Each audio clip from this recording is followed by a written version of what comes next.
What is going on, my fellow Apex Legends? Ft.Apxche here, and today we're going to be doing the first episode, right, of our Apex VOD reviews.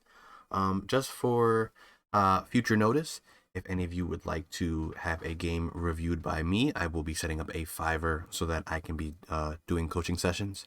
I'll probably be charging around $10 to $15 for the coaching session. Yeah, so if that'd be something that you'd be interested in, definitely give that a look. But if you are unable to do that or just are unsure if you would like to have that service, I will be posting videos of me coaching my friends and or other customers that you can learn through them, right? But without further ado, we're going to hop into this. Today we're going to be reviewing my own game, Apache.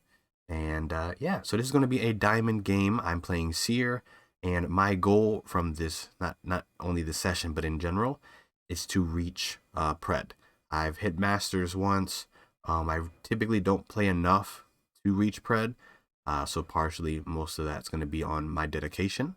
But with that being said, with that goal in mind, we're going to be very nitpicky in a sense, right? So yeah. So now that we've talked about the goals, right, as well as just giving you a little bit of information about the game, rank, my legend, right, we're going to be talking about my legend choice as well as the abilities, right? So SEER is a great legend, right? Nothing wrong with him. He's really good in this meta. We are picking him because not only can he scan beacons, giving us information on the future circles, but as well as he is very good when it comes to tracking enemies down and finding enemies that maybe you wouldn't know were there if it wasn't for the heartbeat sensor, right? So talking about his abilities, right?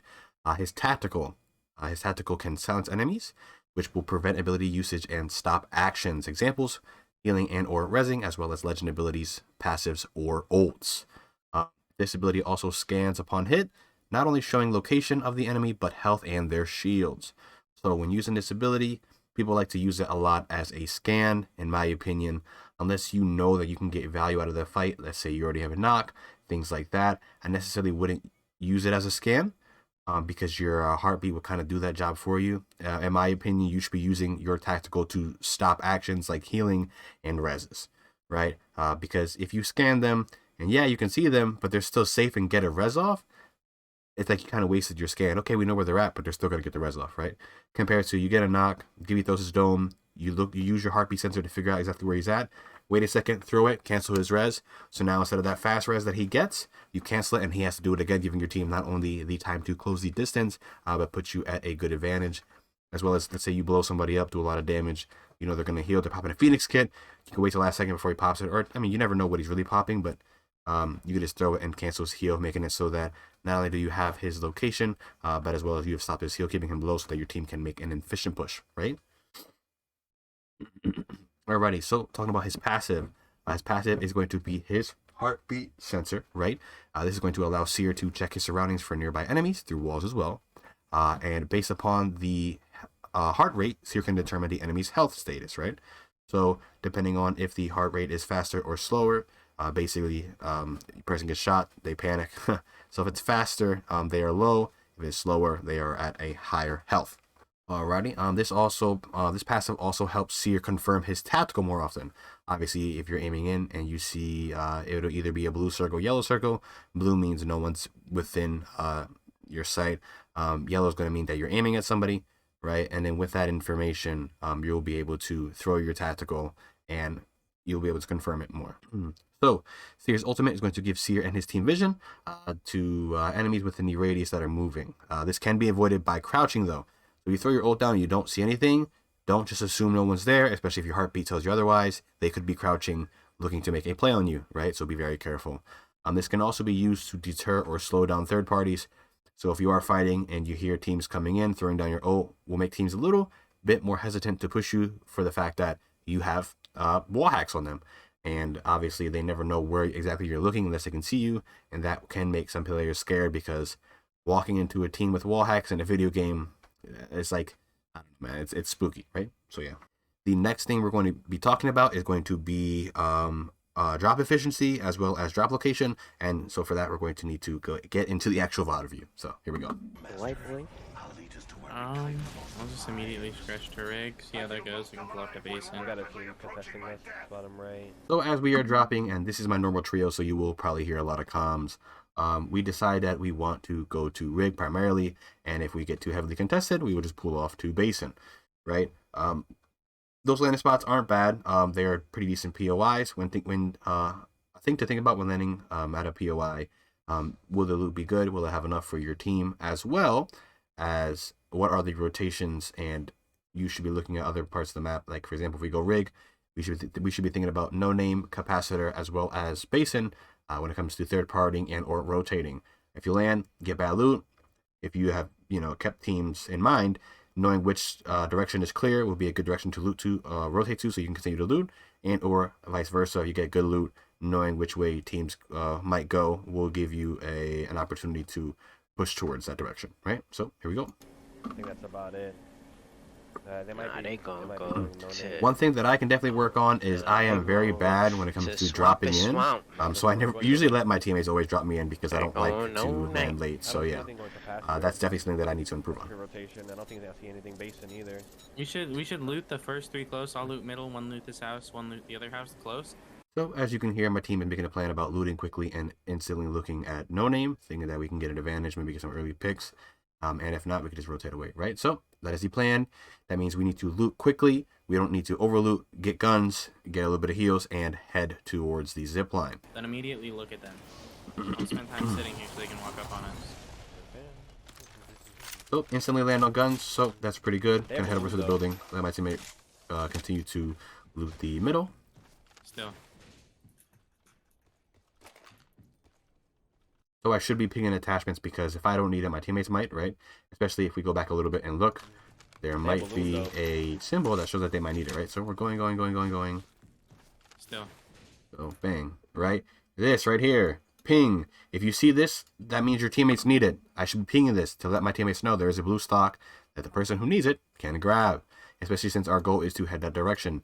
So that's another thing that I suck at a lot, is that I don't ping very often because I typically know what guns my teammates run. But I guess I was being a little bit lazy, right? So make sure that, especially if you see that, you're pinging it for your teammates if you're not going to pick it up, so that they can get good attachments for their guns, especially if it's in the direction that you guys are heading already. As well as, look at that right there. So we looked at building. In our reality, I should already be just looking to peek over at zipline, maybe get some poke damage, get some information. Because I have 2 guns, I have some heals. I'm in a good position. The longer I take to rotate this way, the less information I can get. Maybe I could have got some pop shots off, maybe hit a few shots, maybe got a knock, don't know. But my team is already ready to go, basically. I got 1 guy ready to go, but me and my buddy Landoom are still looting. Therefore, he just has to kind of sit here and do nothing. He can get some information scout for us, but if that team were to walk up because maybe they had the same plan, he would be caught out. Make sure that you're doing things as a team. Barrel stabilizer here.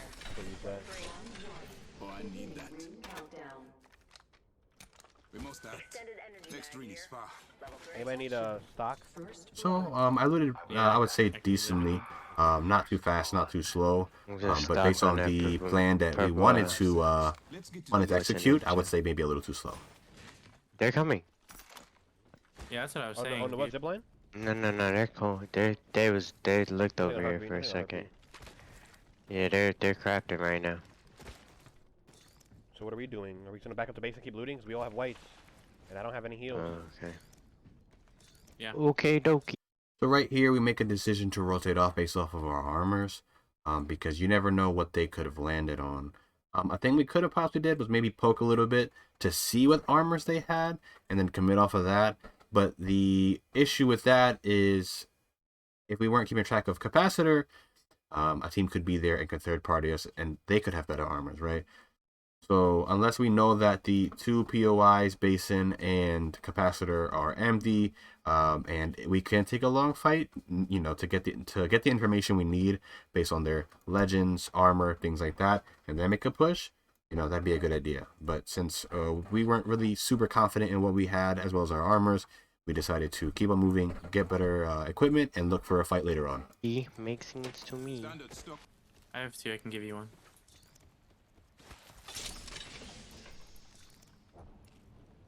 That's a hold. That sounds like the one in front of us, though, maybe. So we did hear a grenade explosion. That's going to be the Alright, holding the capacitor. capacitor. So we know that there's going to be a team to our left. So while we're rotating in, we need to keep that in mind.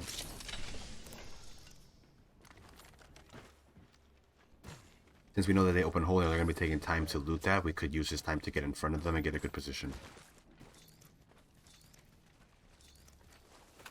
Instead of fighting them in the Captain storm. here would be nice. Not seeing anything on scan.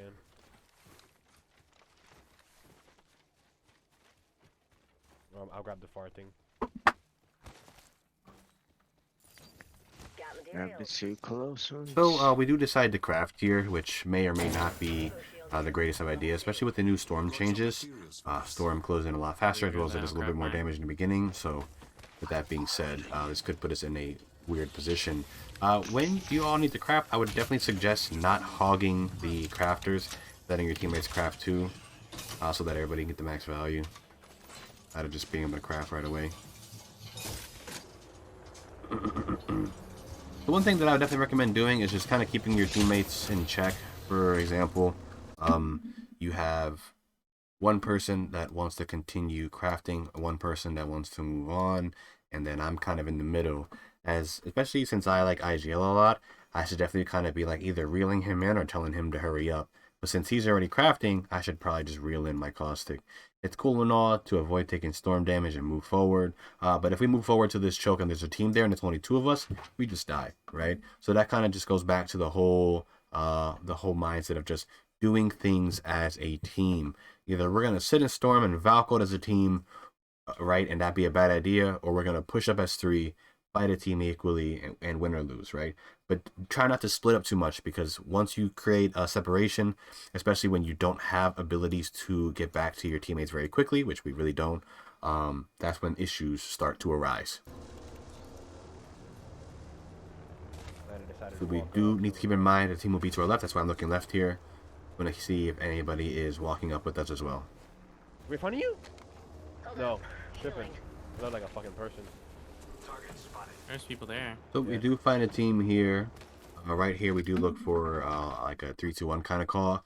But I'm kind of impatient in a sense. I just felt like my teammates just didn't get into position fast enough. So my mind was just, I want to put some damage into him. Maybe get a knock, maybe not. But since he is fighting somebody, it may result in him getting knocked by someone else as well.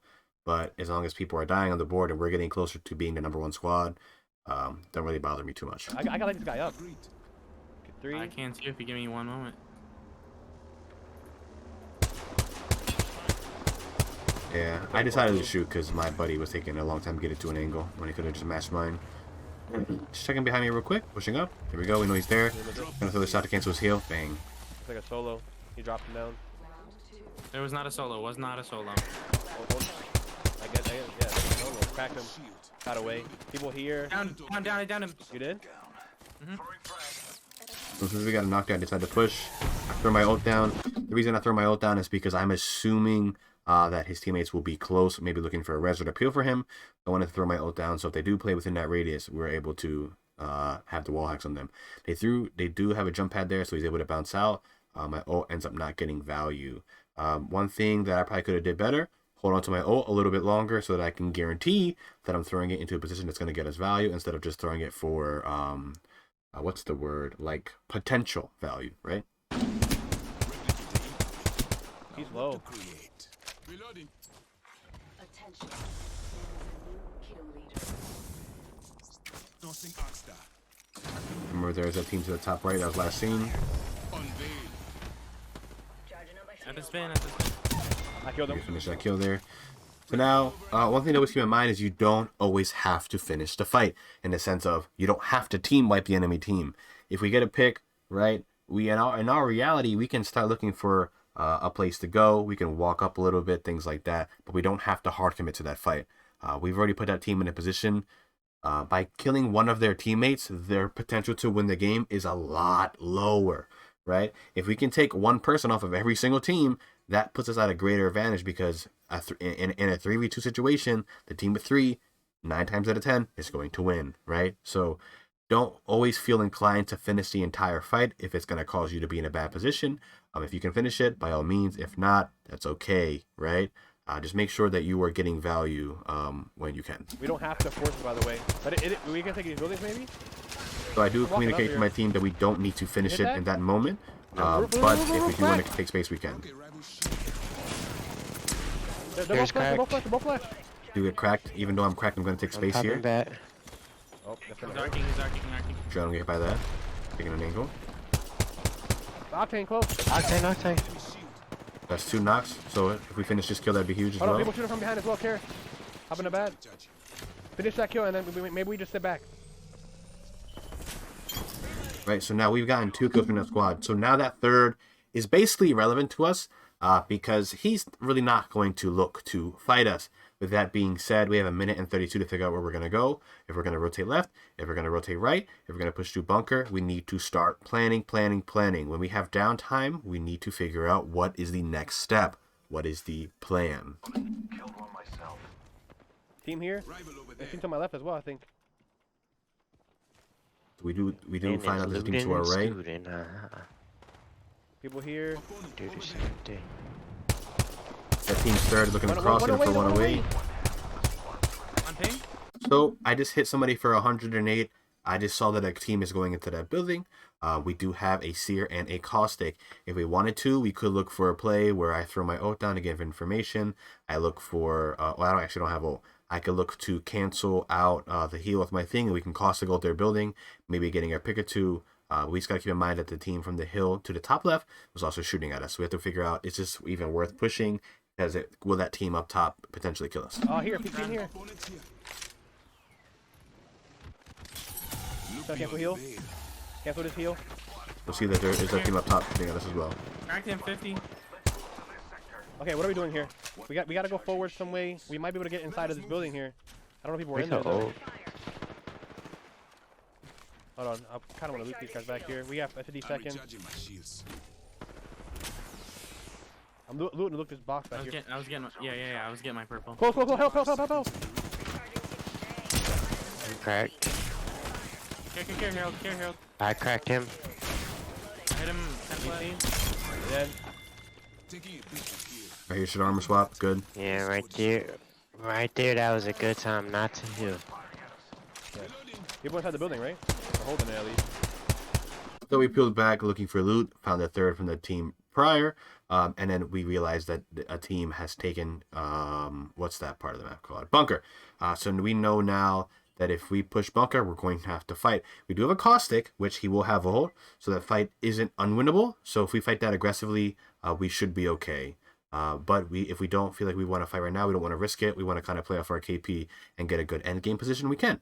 But it's all going to depend on how comfortable we feel with our loot, as well as how comfortable we feel with fighting. Okay, we're not They gonna could hold out go from this around. box. Okay. Need to compose myself. Everybody heal up really.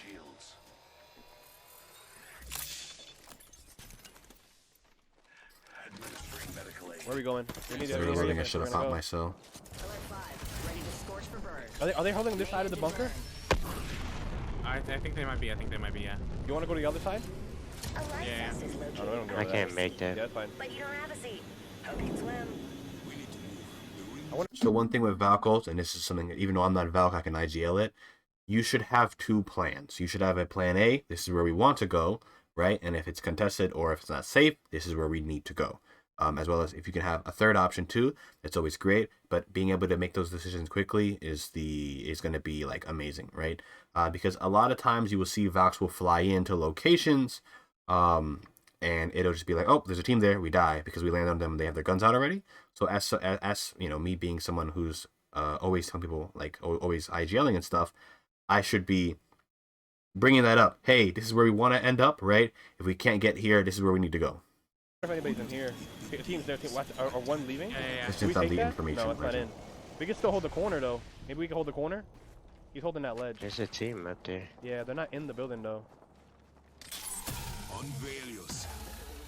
Yeah, that should make him hesitate. Incoming care package. I'll try intercepting something. They hit me. Him on They hit me? 42. Fuck, hold on. I'm low here. I'm Damn. out. So right here, I throw my ult down, looking to slowly push, because if they want to push us because we're cracked, I want the information. They do have, well, I'm low. They do have a crack on our caustic. I am low. I wouldn't blame them for looking for a fight here. Honestly, I would want them to look for a fight here. But in our reality, I ult, which might make them hesitate a little bit, as well as we're crouching, so they don't know where we're at. A big thing that I would say is putting the ult in a safer position. Since I'm holding the outside of the door, I'm not protecting my ult. If they walk in, they can break the ult for free by quite literally holding the door and shooting the ult. Emptying my heart. Make sure they don't push us here. They are. My shields. Huh? I don't see anybody on No, the fucking thing. No, they're not. They're not gonna push. I'm tearing them up. They ain't pushing nothing. And that storm came in. You 50%. Here's ulti cell. Take this, John. This is why it's important to hold yourselves, even if it's not for yourself. If your team has teammate has an important ult, you can get them to the ult faster, putting you all in a better position. Don't peek too much, man. Come on. Come back here. Come back here. Right here, my Valk is talking about 5 seconds and he's ready to go. I could be looking at the map already and trying to figure out where we want to head. We'll fly out from over here. Okay, we need to figure out where we're gonna go. We have a little bit of time.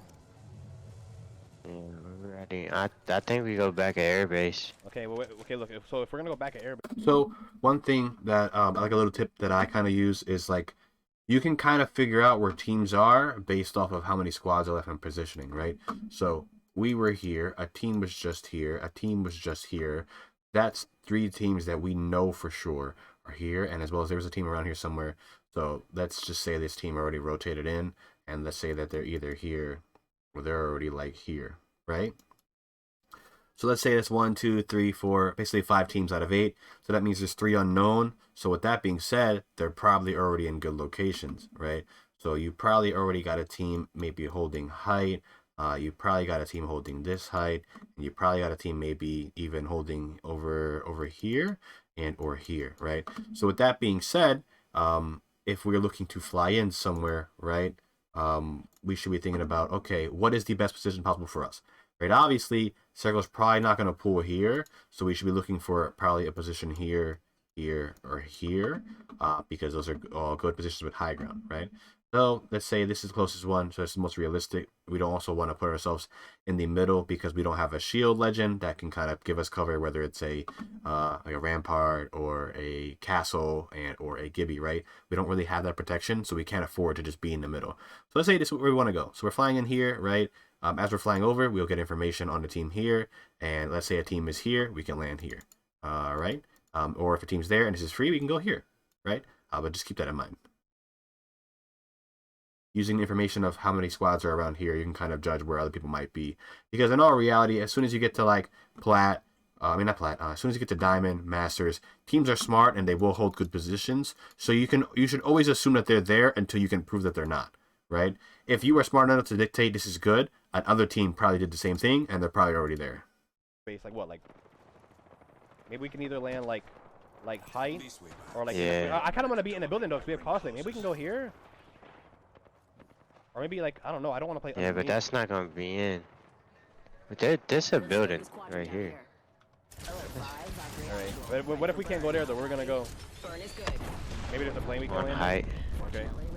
Well, one team. So I one don't team even here. know. Yeah, So now we're getting information, right? One team here, one team here, one team here. That's 3 teams, right? So now if we fly over and we see a team here, that's 4 teams, we're 5. We can assume the other 3 are probably here, maybe rotating in, and maybe even here, right? So yeah.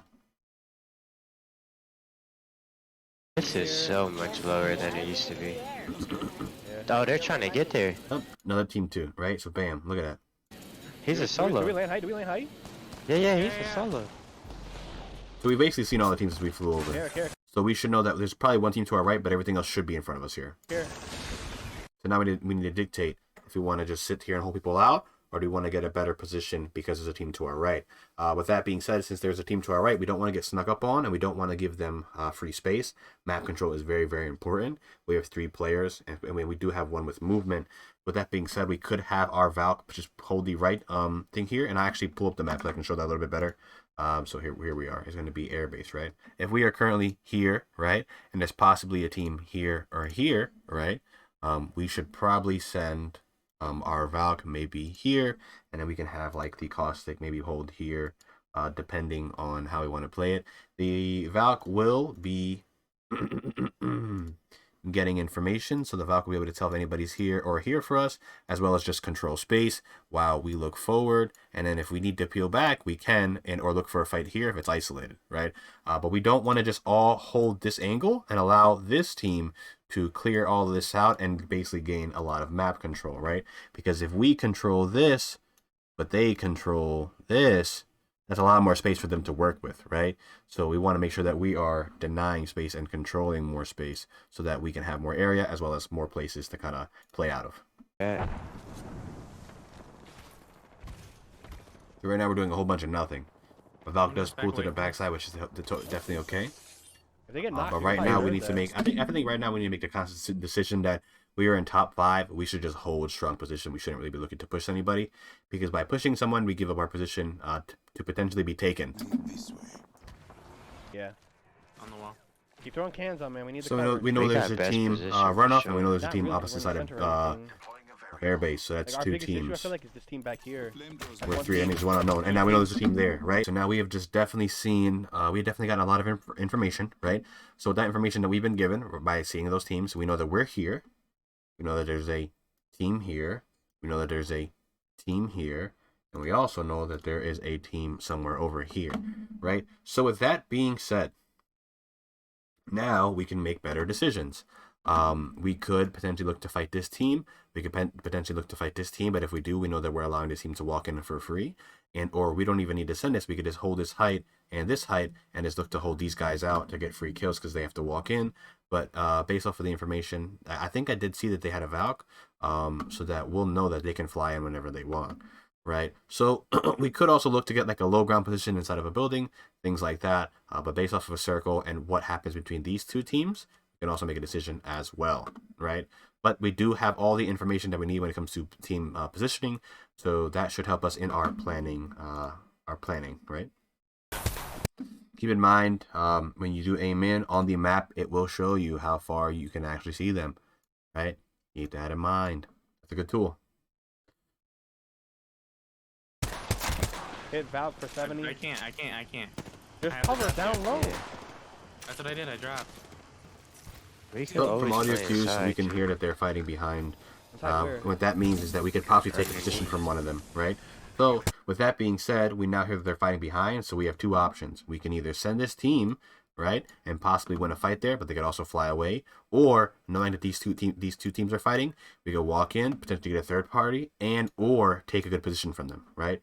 So we need to weigh out our options. So right here, we should have a discussion. Hey, we can either push this team because it's isolated, or we can back up and maybe take a position behind us because they are fighting and they will probably end up sending. How is our ammo? How are our heals? Are we in the position to fight? Yes? Okay, we can go. No? Okay, we can't go. No, yes? Do we want to go? Things like that, right? We need to make those decisions. We need to have those conversations, right? It's not just about like, isolated fight, go, go, go. Are we in the position to win that fight? Gibby crack right side. So I definitely said Gibby crack, but as you can see, it's a Pathfinder. So now we have been given information on their comp. We know that they have a Pathfinder now.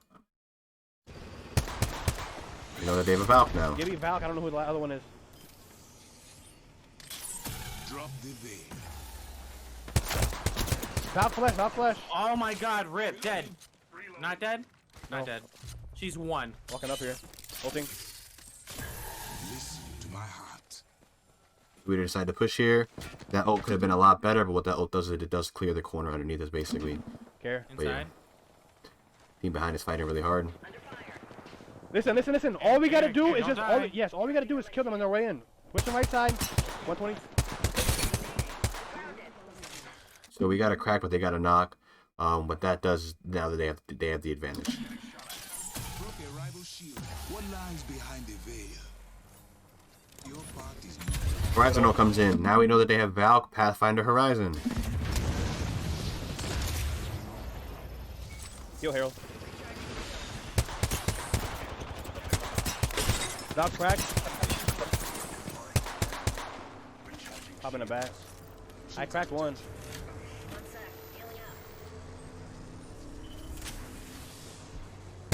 I cancel it. Horizon 90 on the zip. Oh, they're demolishing me. This is my last bat. Only Yeah, I'm 3 cells. done. So we need to think about what information we have now, right? So now with what has gone on, right? We are currently here. A team is currently here. We are unsure of the enemy team's positions. But if the circle's still big enough, they could be here. And they could still be here, right? So now we are on the edge, right? And we are kind of like on each side of them. But now we no longer have control of this high ground. If one of these teams decide to push up, and if these teams don't fight, now they have high ground on both of us. So we just need to keep that in mind. I don't have no heals. Healing. We could also opt I don't to have Valko either. to get to a different position, right? We don't want to be here.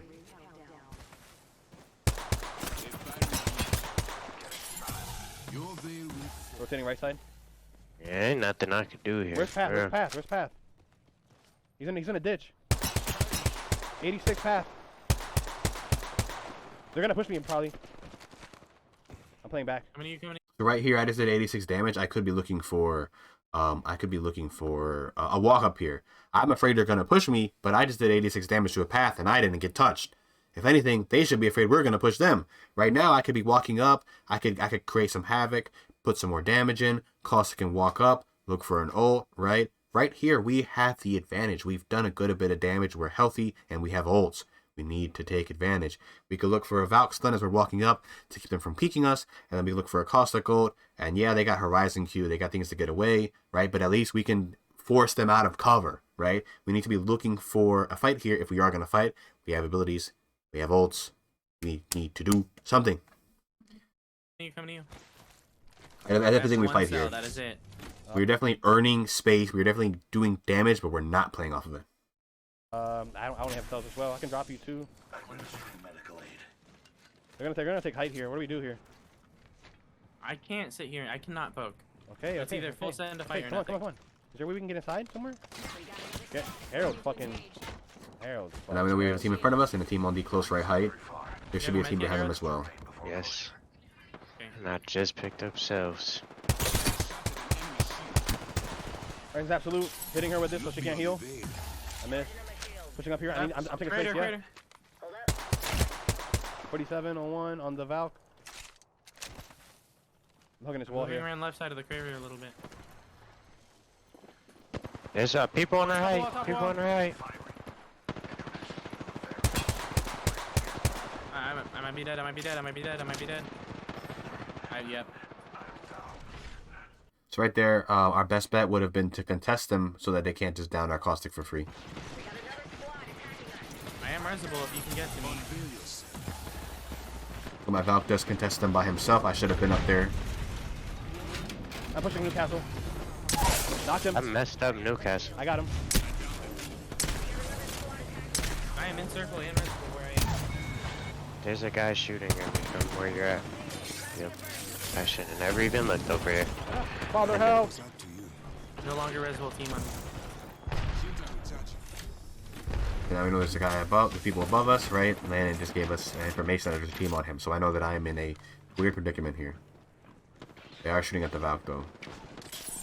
Lifting the veil. I'm recharging my shields. I am here,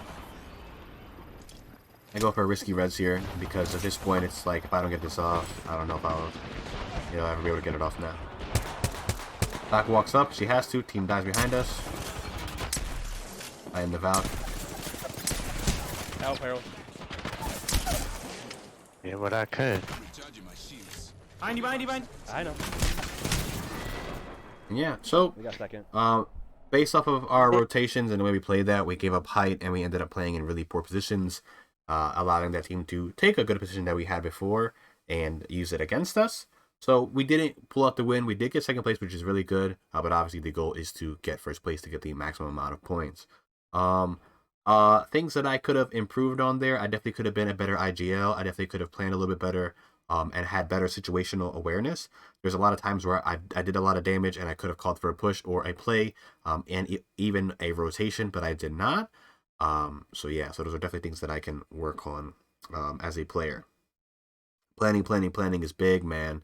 When it comes to taking positions, figuring out where teams are, as well as putting my players in positions so that we can have great map control is definitely a thing. Like I said, you don't always have to fully finish a fight, and you don't have to send every fight. If sending a fight gives up a great position and possibly puts you in a position to lose, that's no good. Because at the end of the day, the goal is to win the game, not only just get kills and get points. You want to get used to winning games. You want to get good at winning games. You don't want to just get good at getting points, because yeah, that'll get you to pray, but if you want to take a step further, maybe compete one day, getting kills and getting points is cool and all, but like at the end of the day, you got to win games. You can't just frag out and never win, because then you don't win like in general. So yeah, so that's going to wrap it up for that VOD review / analysis of that gameplay. Hopefully you guys enjoyed, and if you are interested, I will be offering coaching on Fiverr very, very soon. But like I said, with the upcoming videos that I will be doing, if you guys want to learn through not only myself but other people from my reviews, you are more than welcome. If you enjoy the content that I am creating, definitely leave a like, comment your opinions down below, and subscribe if you want to keep up to date with me and my channel. But with that being said, guys, I'm going to head out. Please take care, and I hope to see you in the next one. Peace.